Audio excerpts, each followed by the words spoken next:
असेच दिवसामागून दिवस जाऊ लागले. मावशी सतत आनंदी होत्या. त्यामुळे मला फार बरं वाटत असे. पण प्रेरणाची भेट मात्र काही केल्या होत नसे. त्यातच एक दिवस मावशी खुशीतच माझ्या जवळ आल्या.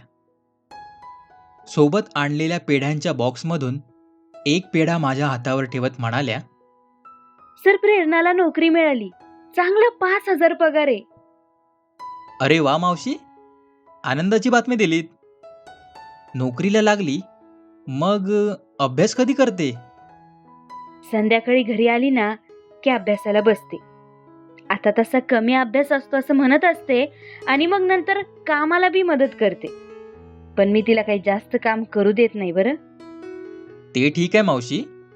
तिला म्हणा की आधी अभ्यास महत्वाचा आहे. तो जर केलास तर मोठं होऊन आईबाबांसाठी काहीतरी करू शकतेस." हो हो, तशी हुशार आहे माझी पोरगी, करल ती. असं म्हणून मावशी मोठ्या सरांच्या केबिनमध्ये त्यांना पेढा देण्यासाठी निघून गेल्या. संध्याकाळी क्लास आटपून मी घरी जाण्यास निघालो. तेव्हा सरांनी मला केबिनमध्ये बोलावून घेतलं. आत गेल्यावर, "प्रेरणाला अकाउंट्स शिकवू शकशील का?" अशी विचारणा त्यांनी केली. एक क्षण मला काही कळलंच नाही. माझ्या चेहऱ्यावरचे गोंधळलेले भाव पाहून त्यांनीच बोलायला सुरुवात केली. "अरे, सकाळी मावशी आल्या होत्या पेढा घेऊन. तेव्हा त्यांनी मला प्रेरणाला अकाउंट्स विषयासाठी मदत करावी अशी विनंती केली." "बर." मी अजूनही गोंधळात होतो. "तिला फक्त अकाउंटसाठी क्लास लावायचा आहे. पण असं आहे की तिला माझ्या वेळेशी जुळवून घेता येणार नाही. आणि संध्याकाळी ती जेव्हा कामावरून येईल तेव्हा मला जमणार नाही. तुला माहितीच आहे, मला संध्याकाळी दुसऱ्या शिकवणीसाठी जावं लागतं." मला आता हळूहळू त्यांचं बोलणं कळू लागलं होतं. "तेव्हा मला असं वाटतं की तू तिला शिकवावं. त्यात तू तिला घरी जाऊन शिकवशील तर उत्तमच. कारण तुझी घरी जाण्याची आणि तिची कामावरून येण्याची वेळ साधारण सारखीच आहे. आणि आपला क्लास पण त्यावेळी ऑक्युपाईड असतो. सो काय वाटतं तुला?" मी क्षणाचाही विलंब न लावता सरांना होकार दिला. "गुड. मला खात्रीच होती तू हो म्हणशील याची. म्हणून मी अगोदरच मावशीला याची कल्पना देऊन ठेवली आहे. तसं तुला रोज जायची गरज नाहीये. आठवड्यातून 3-4 वेळा गेलास तरीही चालेल. आणि पैशाचं राहू द्या सर, त्याची गरज नाहीये." सरांना मध्येच टोकत मी म्हणालो. "बरं मग, उद्यापासून लागा कामाला. आणि काही लागलंच तर सांग मला." मी आतून खूप खुश होतो. मावशी आणि प्रेरणासाठी काहीतरी करावं ही इच्छा आधीपासूनच मनात ठाण मांडून होती. ती आता कुठेतरी पुरी होताना मला दिसली. तेव्हा आठवड्यातील काही मोजके दिवस ठरवून संध्याकाळी 8 ते 9 या वेळेत शिकवणीचा कार्यक्रम ठरला. त्यानुसार दुसऱ्याच दिवशी संध्याकाळी प्रेरणाच्या घरी जाण्यास निघालो. सोबत मन्या होता, कारण तो सुद्धा राहायला तिथेच कुठेतरी होता आणि त्यामुळे मलाही घर शोधण्याची तसदी घ्यावी लागणार नव्हती. जसजसं जवळ येऊ लागलो तसतशा बैठ्या चाळी मला दिसू लागल्या. तसा मी देखील चाळीतच राहणारा मनुष्य होतो, पण इथली घरं फारच जवळजवळ होती. त्यातील गल्ल्या तर साधारण एक माणूस जाऊ शकेल इतक्या अरुंद होत्या. त्यातही काही जणांनी आपली घरे डबल करून घेतली होती आणि वर जाण्यासाठी लागणाऱ्या शिड्यासुद्धा त्या इवल्याशा गल्लीत मावलेल्या होत्या. अशातही आम्ही कसेबसे खाली वाकत लोखंडी पत्रे चुकवत चाललो होतो. माझं आजूबाजूचं निरीक्षण चालूच होतं. सर्व प्रकारची कुटुंब तिथे राहत होती.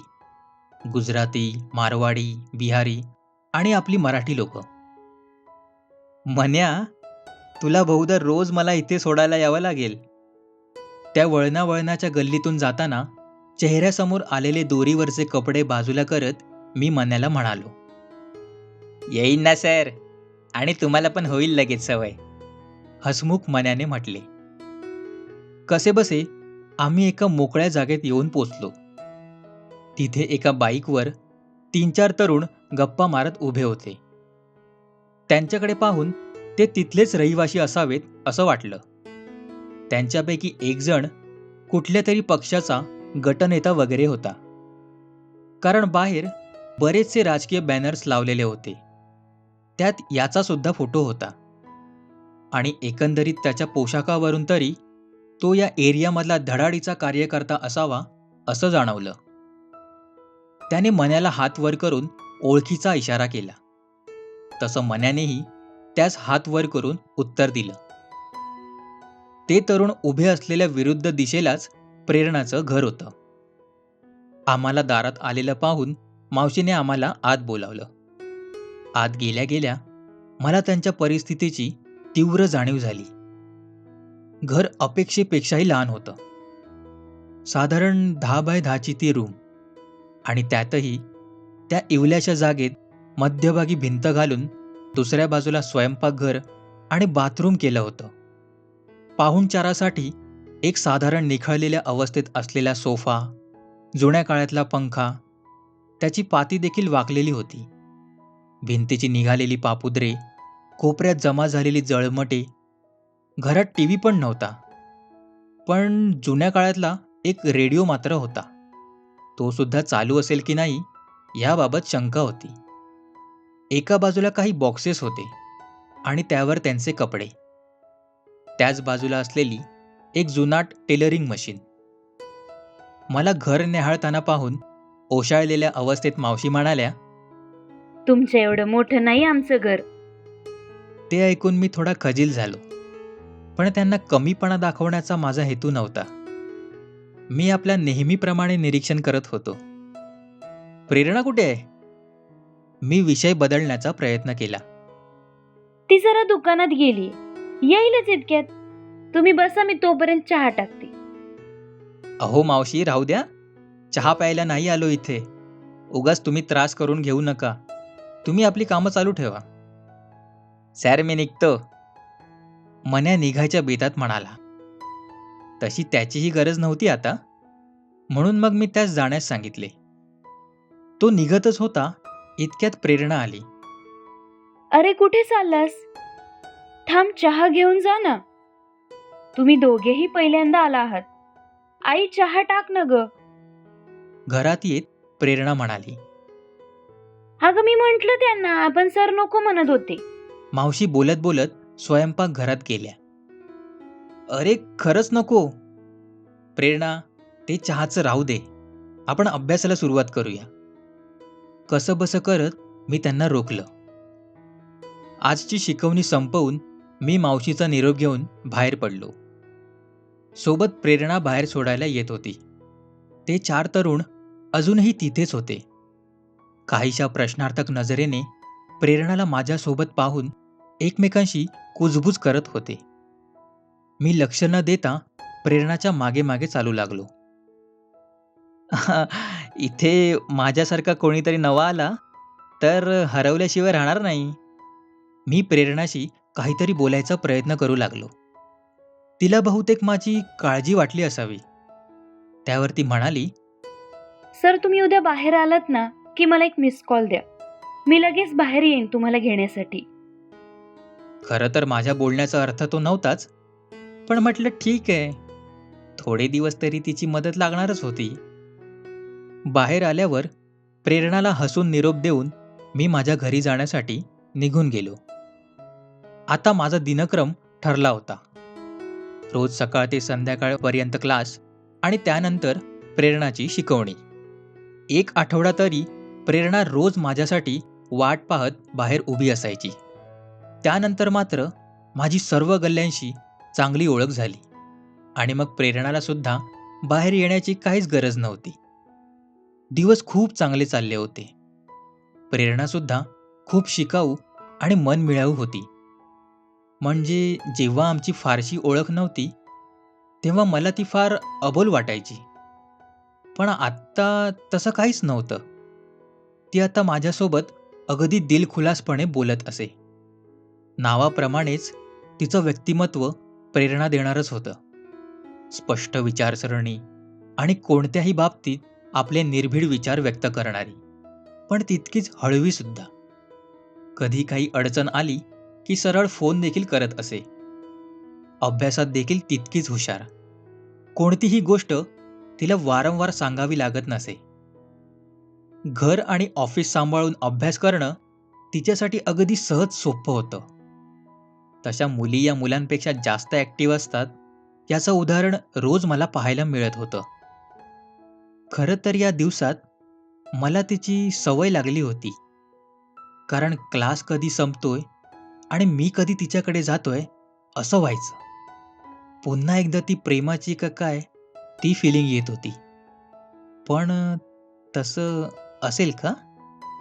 खरंच असतं का तसं? अशा विचारांना सतत झिडकारत होतो. कारण मी तिला तिथे शिकवायला जात होतो, प्रेम करायला नाही.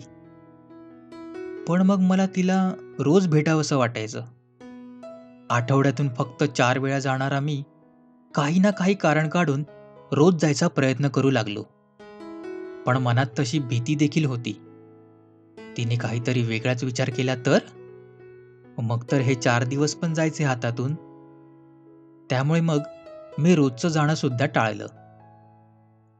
एकदा रात्री मी घरी असताना विचार करत होतो, की 2 महिने झाले मी प्रेरणाकडे जातोय, पण अजून एकदाही मी तिच्या बाबांना पाहिलं नव्हतं. तसं मनाने मला त्यांच्याबद्दल आधीच माहिती दिली होती, पण कधी अपवादाने देखील ते माझ्या समोर आले नव्हते. खरं तर ते समोर नाहीत, हेच बरं होतं माझ्यासाठी. ह्या दारुड्या माणसांचं काही खरं नसतं बुवा. एक दिवस येतील ढोसून आणि मलाही मारतील. बापरे! मग मी काय करणार? पण मला का मारतील ते? मी पण काहीही मूर्खासारखा विचार करत असतो. मी इतक्या दिवसात एकदाही प्रेरणाला त्यांच्याविषयी विचारलं नव्हतं किंवा तिच्या बोलण्यातूनही कधी त्यांच्याबद्दल ऐकलं नव्हतं.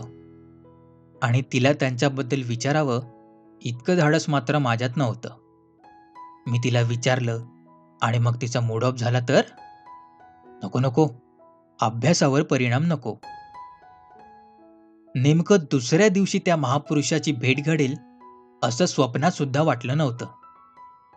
प्रेरणाला शिकवत असताना अचानक दार आपटल्याचा आवाज आला. आम्ही दोघेही दचकलो. साक्षात प्रेरणाचे वडील झिंगलेल्या अवस्थेत दरवाजात उभे होते. मला पाहताच चेहऱ्यावर हसू आणत म्हणाले, नमस्कार सर.